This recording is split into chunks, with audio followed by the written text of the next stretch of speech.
نحمده ونصلي على رسوله الكريم اما بعد فاعوذ بالله من الشيطان الرجيم بسم الله الرحمن الرحيم رب اشرح لي صدري ويسر لي امري واحلل عقدة من لساني يفقهوا قولي۔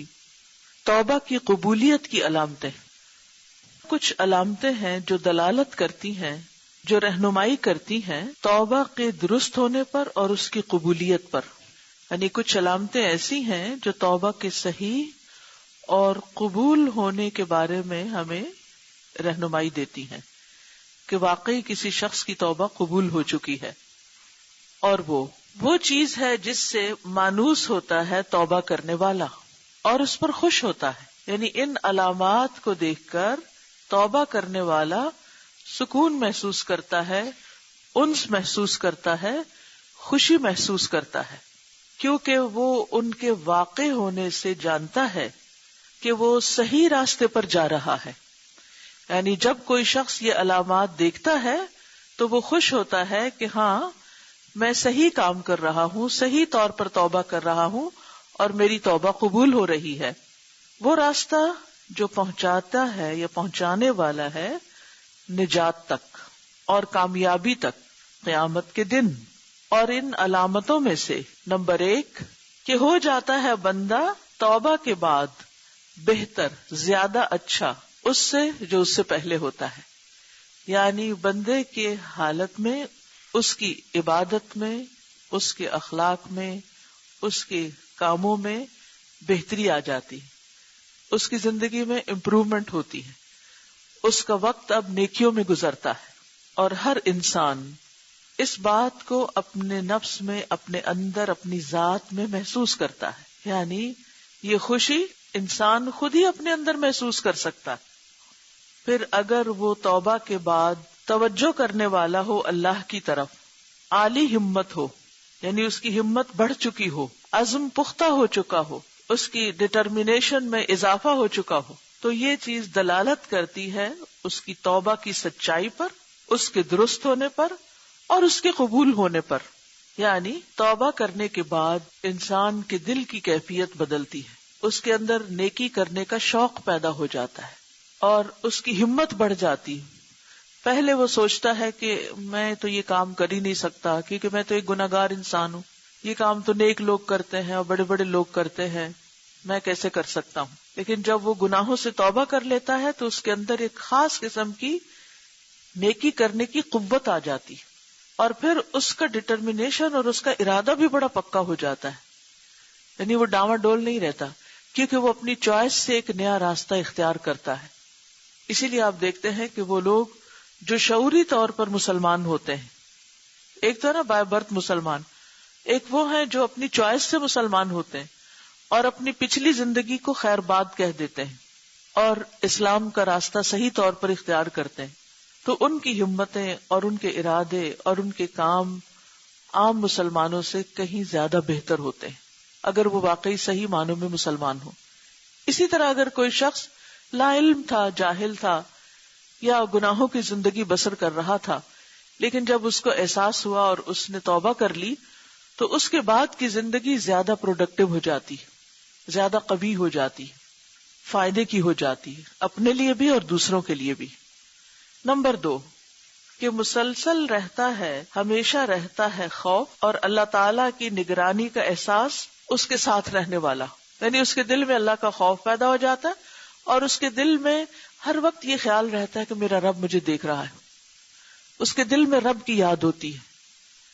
وہ کوئی بھی غلط کام کرنے لگتا ہے تو اس کو یاد آ جاتا ہے فوراً ہی کہ میرا رب مجھے دیکھ رہا ہے۔ بس بے شک عاقل نہیں امن کرتا، نہیں بے خوف ہوتا اللہ کی چال سے ایک لمحے بھر کے لیے بھی، تو اس کا خوف مسلسل رہتا ہے، ساتھ ساتھ رہتا ہے، یہاں تک کہ وہ ملائکہ کا یہ قول سن لے جو اس کی روح قبض کرنے کے لیے مقرر کیے جاتے ہیں۔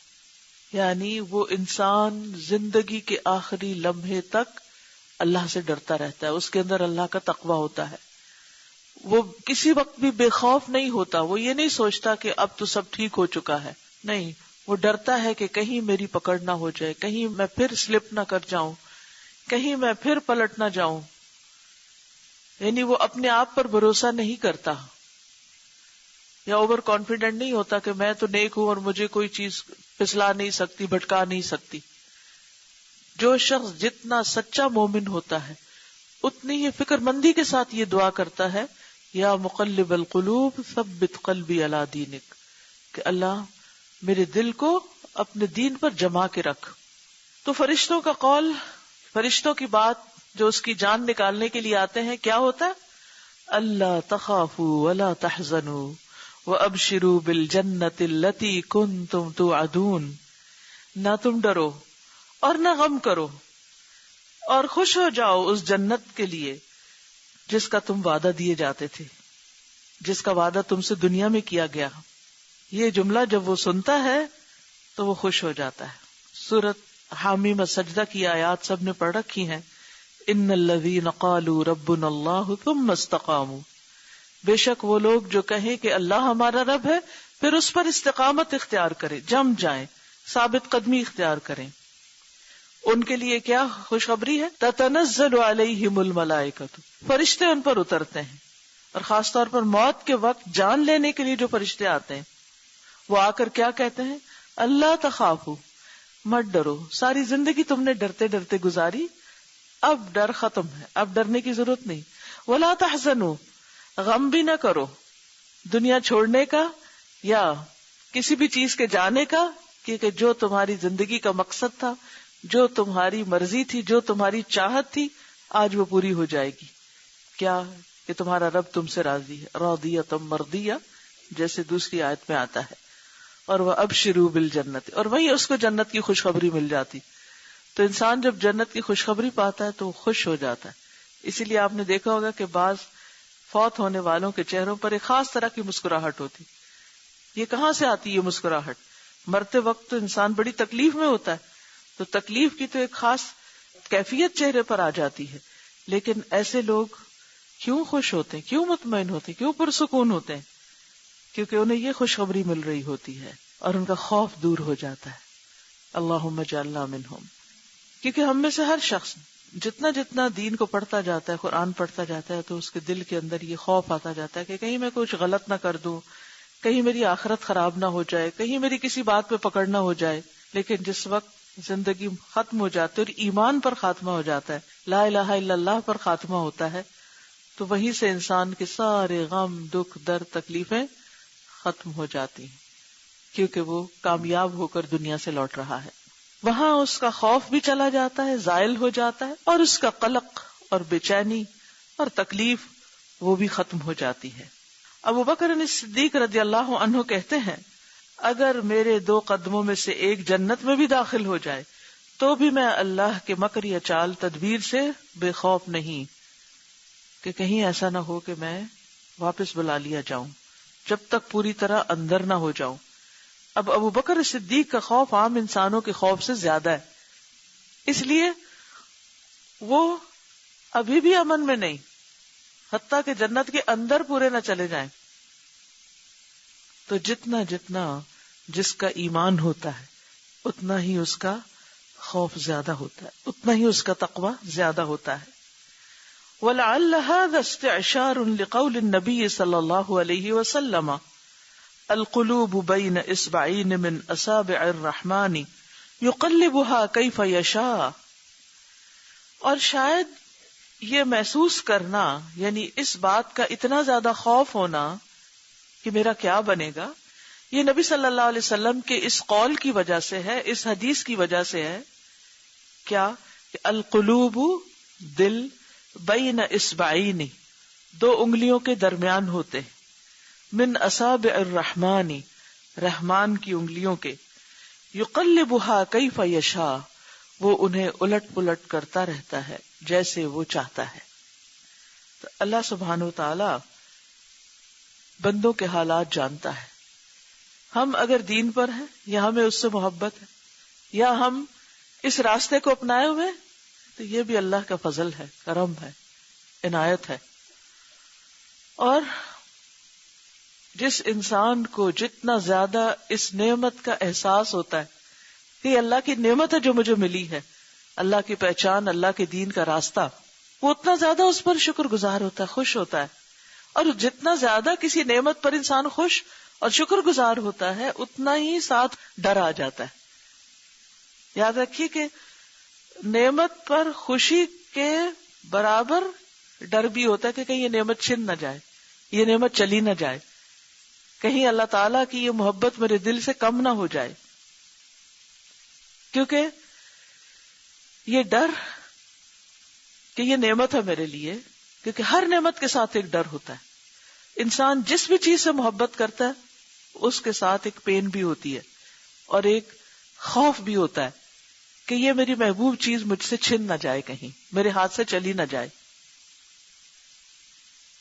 کسی بھی چیز کے بارے میں آپ سوچیے، آپ دیکھیے کہ بچوں سے آپ کو محبت ہوتی، لیکن بچوں کی جدائی کا غم بھی ہوتا ہے، ساتھ ہی خوف بھی ہوتا ہے. خوف کس چیز کا؟ کہ کہیں یہ اس راستے سے نہ ہٹ جائیں، دین کا راستہ نہ چھوڑ دیں، یا جو کچھ ہم کر رہے ہیں جو دنیا میں کوئی تو وہ دنیا کے اعتبار سے سوچتا ہے.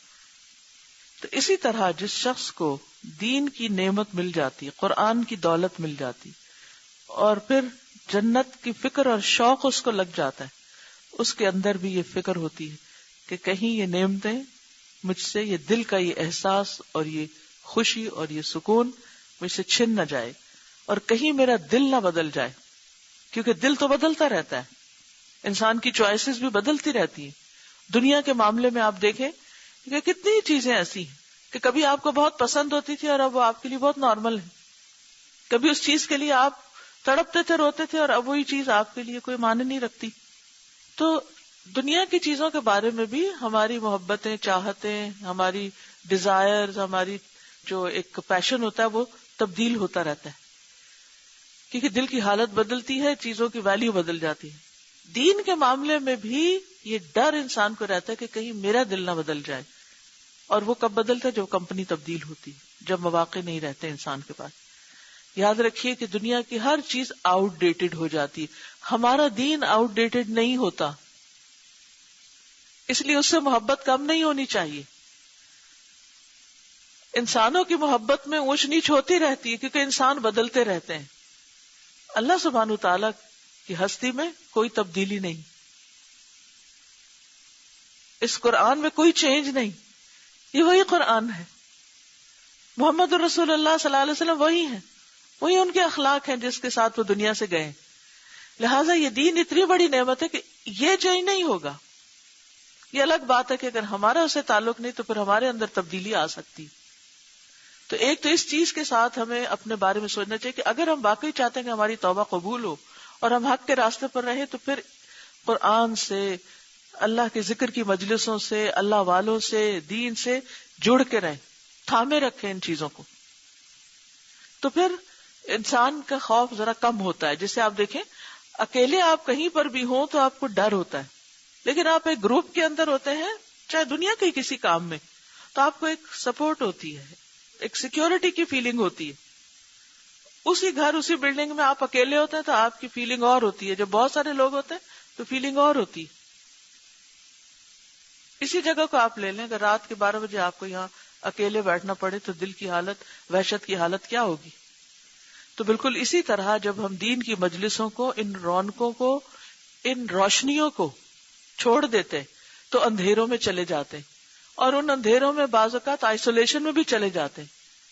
کتنے لوگ ایسے کہ جیسے مجلسوں میں شریک ہوتے تھے لیکن پھر اس کے بعد کیا ہوا، آہستہ آہستہ آہستہ ان سے دور ہوئے، تنہا ہو گئے، اور پھر وہ اس ڈارکنیس میں چلے گئے، اور پھر اس خوف کا شکار ہو گئے.